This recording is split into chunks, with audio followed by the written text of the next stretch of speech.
بسم اللہ الرحمن الرحیم۔ نجاسات، مشہور نجاستیں جن کی تفصیل کچھ یوں ہے: پیشاب، پاخانہ،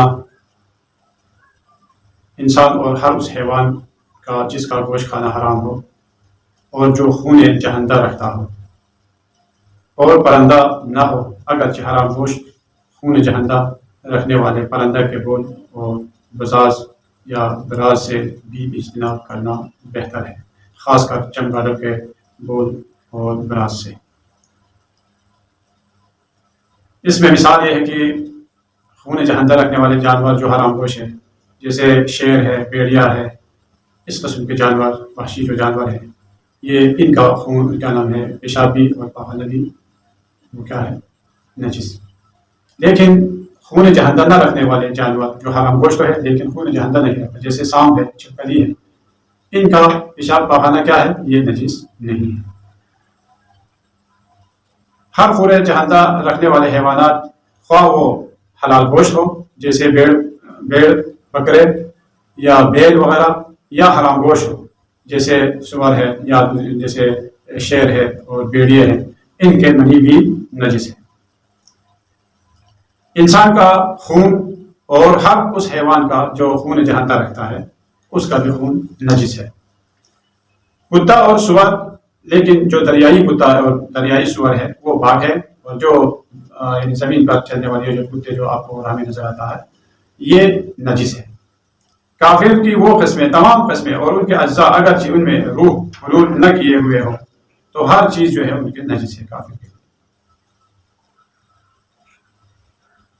شراب، بلکہ ہر نشہ چیز جو بہنے والی ہے، سیال ہے، وہ سب نجس ہے۔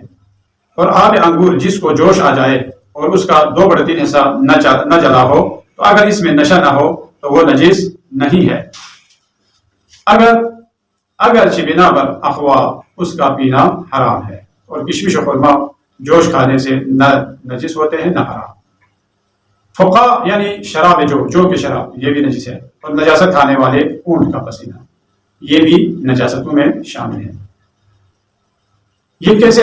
یعنی بعض جانور جو نجاست انسان کا فضلہ کھانے کے عادی ہے تو ان کا جو پسینہ ہے بلکہ ان کے جو گوبر ہے یہ بھی نجس ہو جائے گا، اس لیے اسے پاک کرنے کے لیے استبراء کی ضرورت ہے۔ استبراء کس طرح ہے؟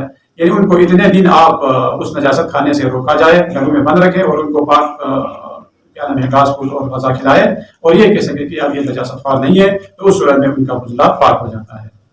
اس کے لیے جیسے مرغی ہے، مرغی کو آپ 3 دن تک جو ہے نا اس کو بند رکھیں اور ان کو پاک دانہ کھلائے، اور بھیڑ بکری ہے اس کے لیے 7 دن ہے، اور گائے ہے تو 20 دن، اور اونٹ ہے تو تقریباً 40 دن ہے اگر اشتباہ نہ کروں۔ تو اتنے وقفے جو ہے اگر آپ ان کو بند رکھیں اور ان کو آپ نجاست کھانے سے روکیں تو اس صورت میں ان کا فضلہ بھی پاک ہے اور اس کے بعد ان کے جو پسینے بھی پاک ہے۔ تو تقریباً 11 چیزیں نجاست میں شامل ہیں، اور اسی طرح جو خون میں بھی پاک ہے۔ خون اگر انسان کا خون ہے تو نجس، لیکن مچھر کا خون ہے تو پاک ہے۔ اگر مچھر نے آپ کو کاٹا ہے رات کو، صبح سویرے جب آپ اٹھتے ہیں تو دیواروں پہ جو مچھر جو اڑ بھی نہیں سکتے اتنے انہوں نے خون پیا ہے تو اس کا خون جو ہے وہ پاک ہے۔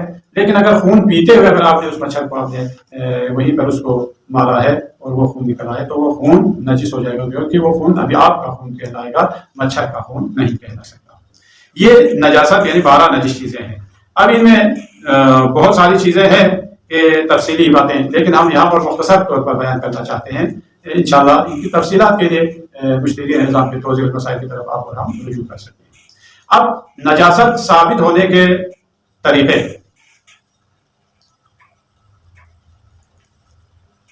آپ کے لیے نجاست کیسے ثابت ہو؟ کہتے سب سے پہلے اپنے آپ کو اور ہمیں علم ہو کہ فلاں یہ لباس جو ہے یہ نجس ہو گیا ہے، آپ نے دیکھا ہے بچے نے پیشاب کیا یا خون لگا ہے تو یہ نجس ہے، آپ کسی دوسرے کے بتانے کی ضرورت نہیں ہے۔ یا جس کے قبضہ میں جو چیز ہے اس کے بارے میں وہ کہے کہ جی یہ نجس ہو چکا، تو اس صورت میں ہمارے لیے وہ نجس شمار ہوگا۔ مثال کے طور پر یہ جو گھریلو برتن ہیں جو عام طور پر ماں بہنیں جو ہے ان کے اختیار میں ہے، وہ ماں کہے کہ بیٹا یہ ظرف جو ہے یا یہ برتن جو ہے یہ ابھی نجس ہے، تو آپ کے لیے وہ نجس شمار ہوگا۔ یا کہے کوئی دو عادل گواہی دے دے، ایسے لوگ جن کے باتوں پر آپ کو یقین ہے، اگر وہ کہتے کہ یہ نجس ہے تو وہ آپ کے لیے ہمارے لیے نجس شمار ہوگا۔ اب نجاست کے کچھ احکام ہیں، لہذا نماز گزار خود بھی پاک ہو اور اس کا لباس بھی پاک ہونا ضروری ہے۔ بنا بر احتیاط وہ چیزیں جو نماز پڑھتے وقت اس کے پاس ہوں وہ بھی پاک ہو، اگرچہ وہ ساتر نہ ہو، یہ احتیاط ہے، لیکن البتہ جیسے ناڑا ہے یا پیٹی وغیرہ ہے اور اس قسم کی دیگر چھوٹی اشیاء کا جو ساتر عورتیں نہیں ہو سکتی، پاک ہونا ضروری نہیں ہے۔